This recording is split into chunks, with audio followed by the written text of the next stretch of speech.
This is Deborah from Beyond the Tea Room, Mother Murphy's, and today I have a very special guest, Paul Underwood, and we are going to be cooking from my cookbook, which is The Magical Tea Room on the Hill, and Paul has chosen to do scones. Exactly, yeah. But Paul is an author, like me, and Paul's first book, which is A Storm Incoming. A Storm Incoming. So when Paul said, when Paul said that he wanted to do scones, I thought, do you know what better scone to do than thunder and lightning scones? Because Amazing. storms. All to do with the book as well, with the elements. Yes. Yeah. So we are doing thunder and lightning scones, which are treacle scones, which you could then just have just with butter on, or you could go the whole hog and once they've cooled, slice them in half, spread them with a big dollop of freshly whipped cream. Oh my gosh, that sounds amazing. Drizzle more black treacle on them, and then put the top back on, and then sprinkle with ice and sugar. That's amazing. You need some cutlery to eat them. It's not just a scone that you can just pick up. No. But, No. so that's what we're going to do today, and we're going to make these. So they get a bit messy sometimes. They're not as clean to make as a normal scone because you've got all this lovely treacle. Yeah. But we're going to make them, and we're going to work our way through it as we're chatting away about our books.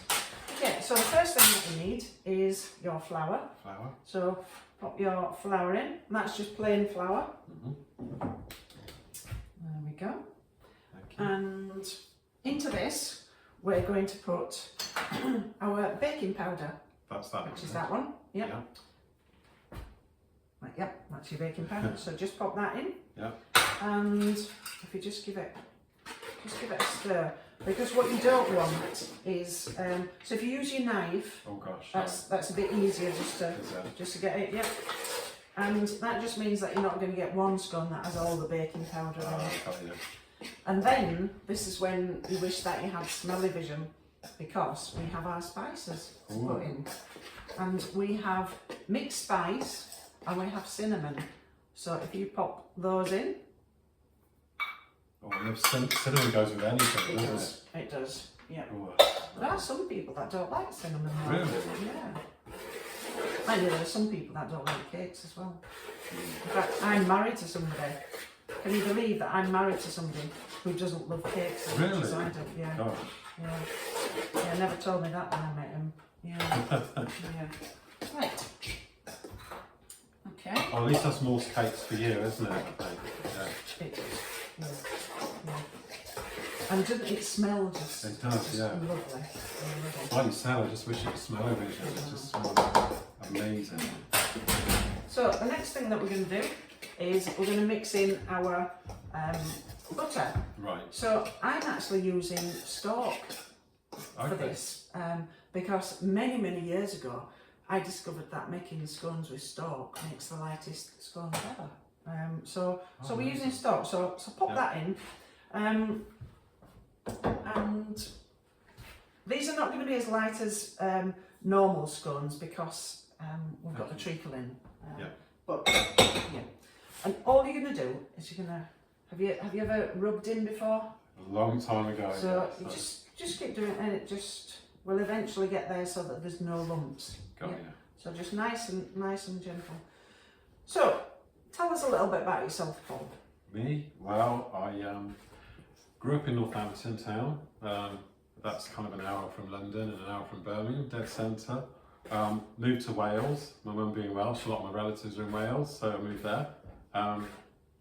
And then eventually moved to Bristol after working in Butlins for a little while in Minehead. Enjoyed that job, and eventually obviously moved to Scotland. Absolutely love it in Scotland. And that's where an inspiration came for a book that I wrote called A Storm Incoming. Yeah. I do lots of different hobbies. I do magic tricks and I do a lot of writing. Which we might get a magic trick walking. later on. Who knows? You might be lucky. Yeah. Well, the magic trick is turning this into scones. Exactly. Thunder and lightning scones. Yeah. Looking forward to this. So, have you always been interested in writing? Always, yeah. Yeah. Even as a kid, when I was at school, you know those little textbooks you have. I used to take a couple home. I shouldn't say that right, but I used to create. You know those choose your own adventure type style books. Oh right. Yeah. I used to create those when I was little, and friends used to come around. They used to really enjoy them. So lots of different adventures: underwater adventure, magic adventure, and you roll the dice. I think they're in the loft somewhere at my dad's. So you should dig them out. yeah, I will do. You should dig them out and turn those into a book. I might do that, yeah, because it's like 2 to 4 players as well can play these books while you're on it. Right. Because a couple of the pages turn into like a board game, so use the dice for that. But there was usually a big story in it as well, so yeah. So how we doing? Have you got any big lumps left? There's still a few, yeah. Just make sure you get all the lumps The main out. lumps. Yep. Yeah. So, you've written your first book, A Storm Incoming. Yeah. Tell us what the book's about. Don't want to give too much away because it's so exciting adventure, but basically Charlie, his father's been missing for about 3 years. They live, in fact now, I'm making a new version of the book, so you're going to find out where Charlie lives, so you get a bit more info about him. He lives in Drumchapel, so he's a Drumchapel boy. Okay. Why did you pick Drumchapel? Local area, because everything in the book is almost based around Scotland. Okay. So I thought, make him local, because it mixed between England and Scotland and Wales a lot, so it got a bit confusing. We've got no big lumps left? Not really, there's a couple of them. Excellent. So what we're going to do now is we're going to put in our sugar. Sugar. Okay. Yeah. That one. And just pop that in. Yep. Again, just give that a bit of a stir. I'm going to do it with my hands then. That's okay. Yep. What got you into cooking and things? What started the? I guess I did. So this will tell everybody my ages. So at school, so if you just want to give your eggs just a little bit of a whisk. Yep. At school, I did O levels, which tells you that I'm not in my 20s, and I chose domestic science. That was one of the things that I did, so that was cookery. Wow. And I absolutely loved it. And I think the teacher was so good because she just encouraged us. So you're going to pop this into there.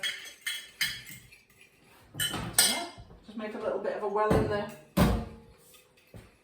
That's it. Yep. Yeah. Just pop that in. Yep. Just pour it all in. of it. Yeah. All in. Yep. And just give that a stir with your knife. Yeah, she was so good. Mrs. Speechley, I think they called her. She was just so good, and she encouraged everybody. Oh. And I mentioned this in my book that I didn't like Christmas cake when I was younger because I thought it was awful. But during our lessons, we actually made a Christmas cake. Oh, really? And then we iced it, marzipaned it, and then we iced it. Yeah. And I loved it, and I was like, this is what Christmas cake's supposed to be like. And it was just that realising that homemade, even if it doesn't turn out perfect, is always better than shop bought. Absolutely, I agree with that, yeah. So this is, normally, if you were just making scones, you'd put maybe some sultanas in, or just make it plain. So what you do is you just add your milk in. Yeah. What we're going to do is we're going to use our treacle. And this is what makes our treacle scones. To make it a little bit easier, pour some of your milk into your treacle, and then using your left-handed as well. Yeah, I'm left-handed, yeah. All the great thinkers are left-handed. Yeah. That's brilliant. And just give it a stir. And this makes it easier to mix it into your scones. You can smell the treacle, I can't know, you? I love treacle. Yeah. I am one of these strange people that could eat I could eat black treacle out of the tin, whereas some people find it a little bit bitter. Oh, really? But I love it. Yeah. So once you've kind of just mixed it a little bit, make a little Maple bit syrup's my thing. Well, you see, I'm not in the tea room. Yeah. We used to do pancakes with maple syrup. Yeah. And they weren't my favourite thing. Really? No. Now, pancakes with lemon curd. Oh, never had lemon curd on a pancake. Oh, yeah. So, mix that into your scones. Yeah. And I'm just going to stir it.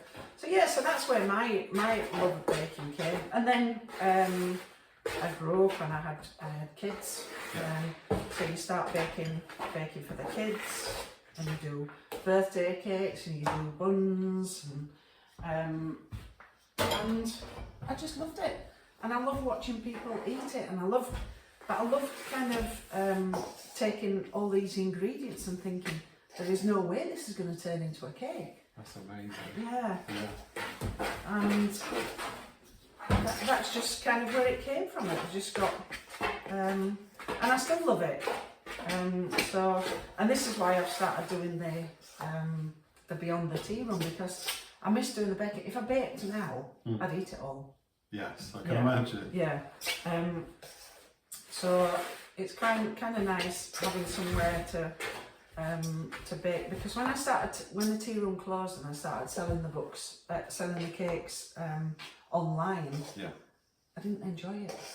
You didn't? No, because I want to sit down and I want to it's enjoy the the interaction cakes as well with people, isn't it? So that's why I didn't do it.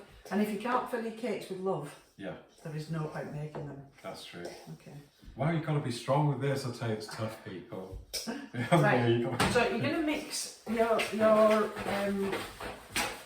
milk in now. Yeah. So don't pour it all in at once. Just a little bit. Because sometimes it can get a little bit sticky.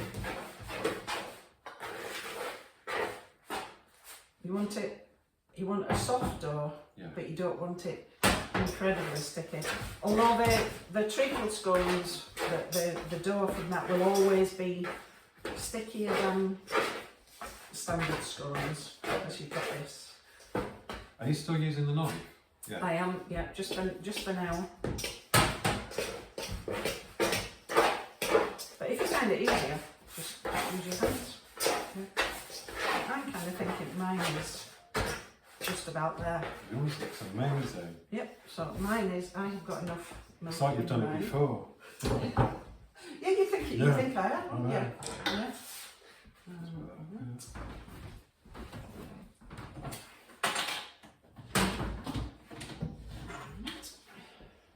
I'm so looking forward to getting the new version of the book one out though. I'm so excited. Tell us really about excited.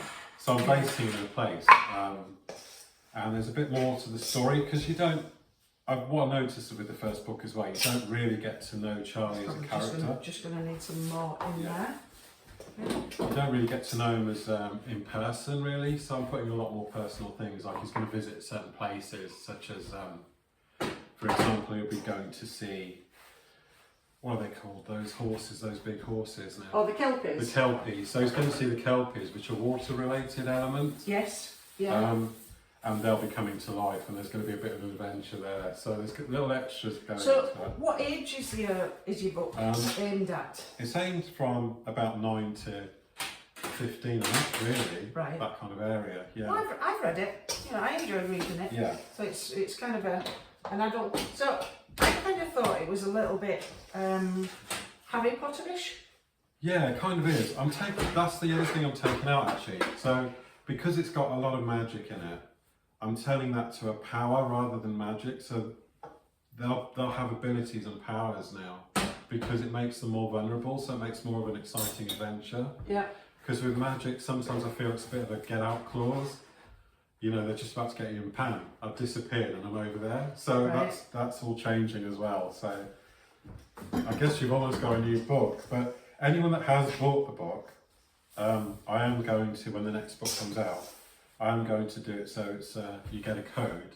A little bit. Get your hands in there and get that mixed in. So put some flour on your hands first. Yeah.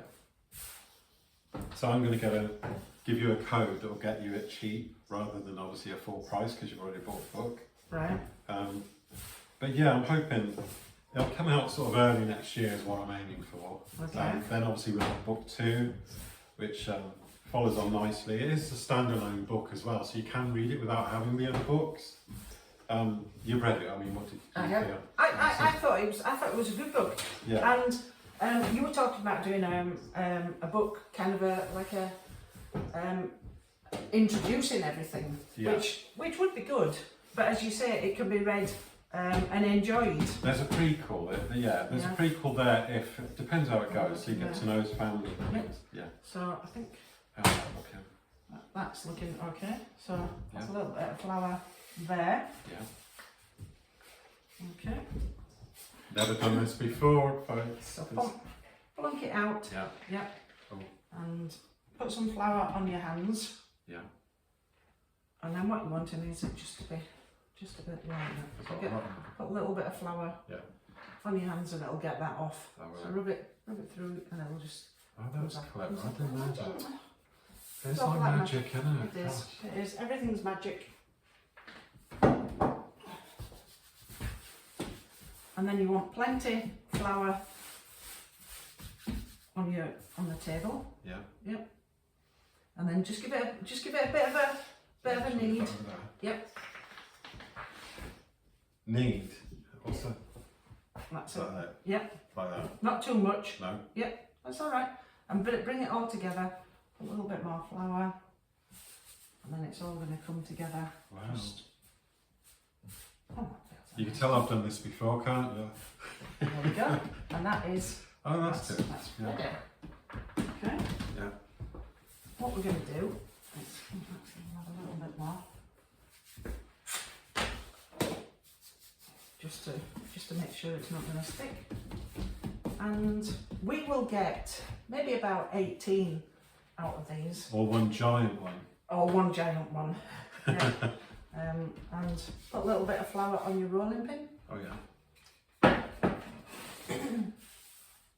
And we're just going to roll it out, and you want it to be about the thickness of your cutter.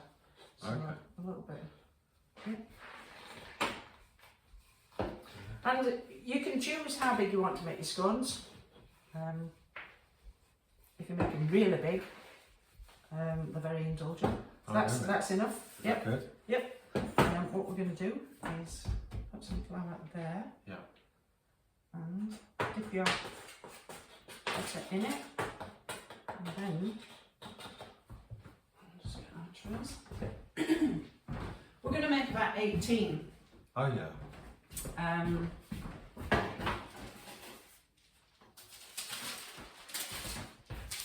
Wow.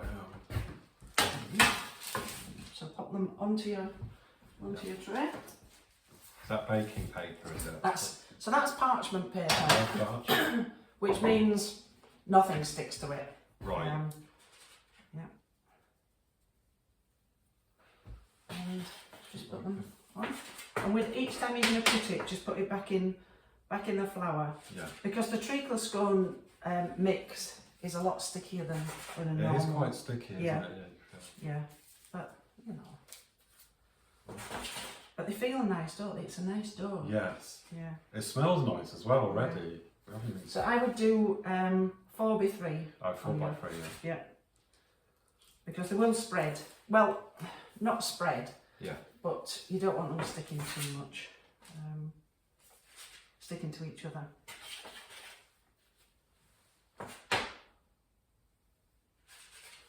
So how did we get to know each other, Paul? It was through Michael Heppel's Write That Book, wasn't it? So we did a Write That Book course. We ended up in the same group together as well, because we have what's called an accountability group, don't we? So we met each other through that, and it's grew from there. It's been a couple of years, isn't it now? So. And we've had a few trips to Edinburgh as a group, didn't we? Yeah. Where I tried deep fried Mars bars. Yes. Oh, it's amazing, deep fried Mars. Oh, now you see, You did. I thought, I was so excited because Yeah. I'd lived up in Scotland all these years and I'd never had a deep fried Mars bar. And I thought, well, great, this is going to be, because I love chocolate. And I was kind of not disappointed.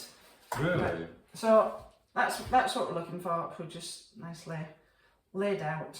Okay. I actually really don't like Mars bars, but the only way I'd eat them is battered. I actually enjoy it then. That's the difference. It was okay. Yeah. It was okay. I wasn't kind of bowled over by it. And the second time we went, I wasn't inclined to order it again. No. Yeah. So, and then once you've done that, you're just going to roll it back up. Made a rookie mistake there. I forgot to flour the second. That's okay. That's it. Roll it back up and just roll it back out again. Not too heavy-handed. It's easier, isn't it? You're right. It's so easy when you put flour on this. Yeah. I think a lot of people forget that. Actually. Yeah. There they are. Look at that batch there. How's that It's looking? looking good. It's looking Right good. then. Yeah. Oh, Yeah. you roll it back in, yeah. Yeah. And just not too heavy-handed, because scones don't like. It's not like making bread. Right. They don't like being kneaded too much. Yeah. Yeah.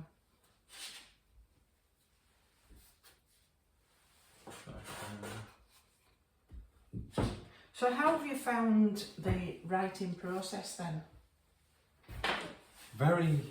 I mean, it's quite difficult, isn't it? The process itself. I mean, it's good to get the writing out, but there's a lot of after things that you just don't think about, isn't there? Yeah. You know, for your first book, you just don't even know. You don't know. You write it, but there Yeah. is so much more to it. There's Yeah. kind of editing wise, for example, there's like 3 different editors you'd see, isn't there? It's kind of Yeah. you got your developmental, so that's one of the first ones, just to make sure everything's going in accordance to the story, you know. That's line editing, I think, isn't it? After that. But there's just a huge process actually. So tell us how it felt when you got your author proof through your that was through the post. amazing. Yeah. Oh my god, I can't forget that day. It was just like it came through the door and it was like just surreal. You can't believe it when you're holding your copy in your hand. It's So that's kind of amazing. not enough, but if you've got some left, we'll make a scone with that. How did you feel when you got your copy? Oh, I was like, so when David's book came out, that was my second book. Yeah. But it's still that sort of wow moment. But the first time with the Magical Tea Room on the Hill, it was published during lockdown. Right. So I couldn't have a physical book launch, nor could I published with Indie Authors World. Yeah. And nor could they actually come and physically give me my book. So if Kim's watching, she actually met me, and we met me outside Pets at Home in Bishop Briggs and handed the book over, my author copy over to me. That's amazing. Just put them out with that. Yeah. Yep. Handed it over to me in the car park. That's great. Because it was social distancing and everything. So, Yeah. but actually feeling it and going, oh my goodness me, that is just amazing. Yeah. And you think, you know, for it to go from being just a document. Yeah. In fact, I'll show you what my book started out like. Talk amongst yourselves there. So this is that's the book. Wow. That was all my recipes and all my notes, and that's how it started out. And I'd sent that as a Word document to Kim and Sinclair, and they then published that. You know, so seeing it as a book is like, Wow. Shall I do that as well? you could have that as one big one, couldn't you? There Yeah. we go. That could be a I'll put that there. That'll be ginormous. King scone. Yeah. Yeah. Or queen scone, whatever.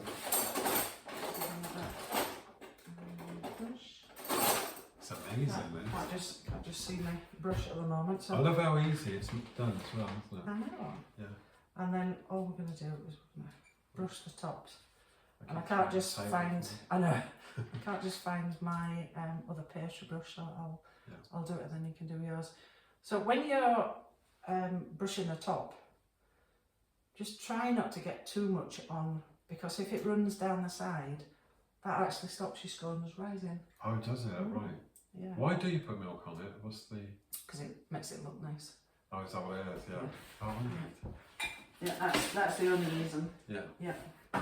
Makes it look nice. And these will go in the oven for 12 minutes. They smell amazing already. 12 minutes. 12 minutes. That's not too bad, is it? No. 12 minutes. So what we're going to do is we're going to we'll just do this, and I'll get you just to brush the tops of yours. Yeah. And then we will go away for a break. We'll turn the video off, because nobody needs to just stand and watch the... Come and watch us have a break, have a beer or something, have a Kit Kat. yeah. And we'll bake them, and then we'll come back once they've been baked. Yeah. So. Wow. So tell us about your being a magician. Magician. Well, it was my uncle's at Glen, really. So I was 5 years old, and he showed me a magic trick with like kings, queens, aces, and right. gave me a zoo story with them. And he kind of they got lost in the zoo. They were cut, went around, and when they were dealt in four, they'd all found their way back to each other. So all the kings were together, no matter how mixed they were. And I just fell in love with it.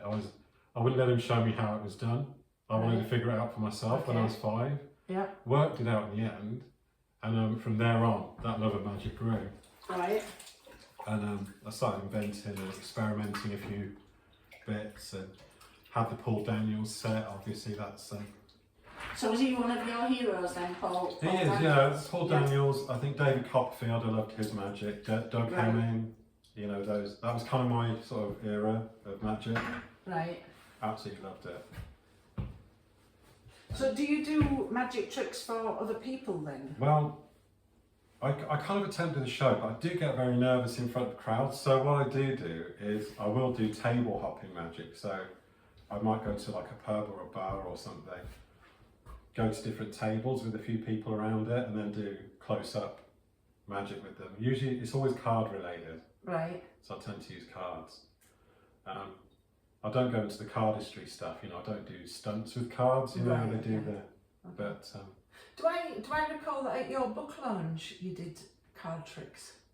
Or were you dressed as a wizard? I was dressed as a wizard then, yeah. I haven't brought cards. I might get to show you a magic trick.